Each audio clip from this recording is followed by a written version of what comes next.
ఇంతకు ముందు వరకు కూడా ప్రపంచంలో రిచెస్ట్ పీపుల్ కావచ్చు, ఇండియాలో చాలా పెద్ద పెద్ద ఎంటర్‌ప్రెన్యూర్స్ కావచ్చు, వీళ్ళందరూ కూడా లండన్‌లో బతకాలని ఇష్టపడేవాళ్ళు. లండన్ ఎళ్లి సెటిల్ అయ్యేవాళ్ళు. వాళ్ళ బిజినెస్‌లు లండన్ చుట్టూ తిరుగుతూ ఉండేవన్నమాట. ముఖ్యంగా యూకే అంటే అందరికీ ఫేవరెట్. ఉదాహరణకి లక్ష్మీ మిట్టల్. ఈయన స్టీల్ టైకూన్. ఈ మధ్య చాలా మంది ఇండియన్ ఎంటర్‌ప్రెన్యూర్స్ మైండ్ మారిపోయిందంట. అసలు ఎప్పుడెప్పుడు యూకేని వదిలేసి వెళ్ళిపోదామా? యూకేని క్విట్ చేద్దామా అని చెప్పి అనుకుంటున్నారంట. ఉదాహరణకి లక్ష్మీ మిట్టల్ గారు ఎవరైతే సూపర్ రిచ్ మ్యాన్ లండన్‌లో ఉన్నారో ఆయన యూకేని వదిలేసి తన బేస్ మొత్తం దుబాయ్‌కి మార్చేసుకుందాం అన్న ఆలోచనలో ఉన్నారంట. అసలు ఇదంతా ఎందుకు జరుగుతుంది? మనకు తెలుసు. గత సంవత్సరం యూకేలో లేబర్ పార్టీ ప్రభుత్వంలోకి వచ్చింది. కియర్ స్టార్మర్ ప్రభుత్వం. అయితే వచ్చిన దగ్గర నుంచి కూడా యూకే ఫినాన్సెస్, యూకే ఆర్థిక వ్యవస్థని చక్కబెట్టాలని ఈ ప్రభుత్వం ఆలోచిస్తోంది. ఉదాహరణకి అక్కడ 20 బిలియన్ పౌండ్స్ అన్నమాట. 20 బిలియన్ పౌండ్స్ వాళ్ళ ఫినాన్సెస్‌లో లోటుంది.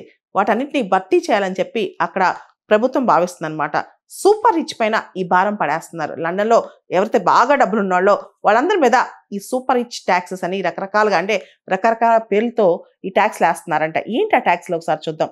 Inheritance talks. ఇన్‌హెరిటెన్స్ టాక్స్ అంటే ఎవరైనా చనిపోయినప్పుడు వాళ్ళ పిల్లలకి, వాళ్ళ వారసులకి వాళ్ళ ఆస్తులు, వాళ్ళ వెల్త్ ఎళ్ళాలంటే దానిపైన 40% 40% వరకు టాక్స్‌లున్నాయంట.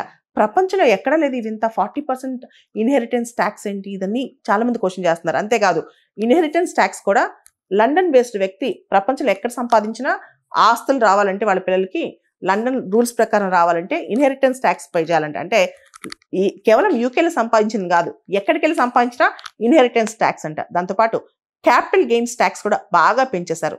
వాటన్నిటిని పక్కన పెట్టి ఈ ట్యాక్స్‌లన్నీ పక్కన పెడితే వెల్త్ ట్యాక్స్, నీ వెల్త్ మీద కూడా ట్యాక్స్‌లు పెంచుతున్నారంట. అంతేకాదు నువ్వు లండన్‌లో ఇప్పటివరకు స్టార్ట్ చేసిన బిజినెస్‌లు అంటే యూకేలో స్టార్ట్ చేసిన బిజినెస్‌లు అమ్మాయాలన్నా, అమ్మేసి యూకే నుంచి వెళ్ళిపోవాలన్నా సరే 20% దానిలో ట్యాక్స్ కట్టాలంట. ఇట్లా చాలా రకరకాల ట్యాక్స్‌లు తీసుకొస్తున్నారనమాట. Non domicile tax, non dom tax అంటాం. ఇంతకుముందు వరకు ఈ నాన్ డొమిసైల్ ట్యాక్స్ సంబంధించి చాలా రిలాక్సేషన్స్ ఉండేవి లండన్ బేస్డ్ వ్యక్తులకి. ఉదాహరణకి లక్ష్మీ మిట్టల్ ఉన్నారనుకోండి. లక్ష్మీ మిట్టల్ లండన్‌లోనే బిజినెస్ చేసుకునేవాళ్ళు. ఎక్కువగా లండన్‌లో ఉండేవాళ్ళు. కానీ తన రెసిడెన్స్ అంతా స్విట్జర్లాండ్ అని చూపించుకునేవాళ్ళు. ఎందుకంటే స్విట్జర్లాండ్ టాక్సెస్ చాలా తక్కువ ఉంటాయి. టాక్స్ హెవెన్ అన్నమాట. అలా ఎగ్జామ్షన్స్ ఉండేవి. ఇప్పుడు అలా కాదు. లండన్‌లో రెసిడెన్స్ అని చూపించుకోకపోయినా చాలా సంవత్సరాల నుంచి లండన్‌లో ఉంటూ లండన్‌లో బిజినెస్ క్యారీ చేస్తే వాళ్ళకి విపరీతమైన పన్నులేసేస్తారంట. ఇలా రకరకాల పన్నులు బయటకొస్తున్నాయన్నమాట. దాంతో ఎవరైతే రిచ్ పీపుల్ ఉన్నారో వాళ్ళందరూ కూడా లండన్ నుంచి బయటకొచ్చేయాలని చెప్పి అందరూ డిసైడ్ అవుతున్నారంట. ముఖ్యంగా మనం చూస్తే ఆర్సిలర్ మిట్టల్ స్టీల్ ఫౌండర్ ఎవరైతే లక్ష్మీ మిట్టల్ ఉన్నారో ఆయన నెట్‌వర్త్ దాదాపు 15.4 బిలియన్ పౌండ్స్ అంట. ఆయన సండే టైమ్స్ రిచెస్ట్ లిస్ట్‌లో మొత్తం యూకేలో 8థ్ ప్లేస్‌లో ఉన్నారంట. యూకేలోనే 8థో రిచెస్ట్ మ్యాన్. ఆయన మన ఇండియన్ అన్నమాట. Indian origin. ఆయన రాజస్థాన్ నుంచి అక్కడికెళ్లారన్నమాట.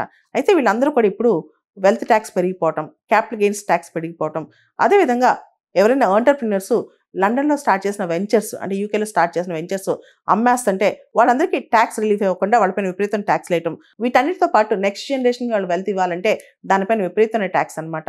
వీటితో పాటు లండన్ నుంచి ఎగ్జిట్ అయితే, యూకే నుంచి ఎగ్జిట్ అయితే దానిపైన వాళ్ళ వెల్త్ పైన ఏదైతే వెల్త్ తీసుకెళ్ళిపోతున్నారో బయటికి దానిపైన 20% ట్యాక్స్. ఇలా ఒకటా రెండా రకరకాల ట్యాక్స్‌లంట. అసలు ఓవర్‌సీస్‌లో అంటే బయట సంపాదించిన తీసుకొచ్చుకున్న వాటికి కూడా మేము లండన్‌లో ఎందుకు ట్యాక్స్ కట్టాలి? ఇన్‌హెరిటెన్స్ ట్యాక్స్ ఎందుకు కట్టాలి? అని చెప్పి అందరూ క్వెషన్ చేస్తున్నారనమాట.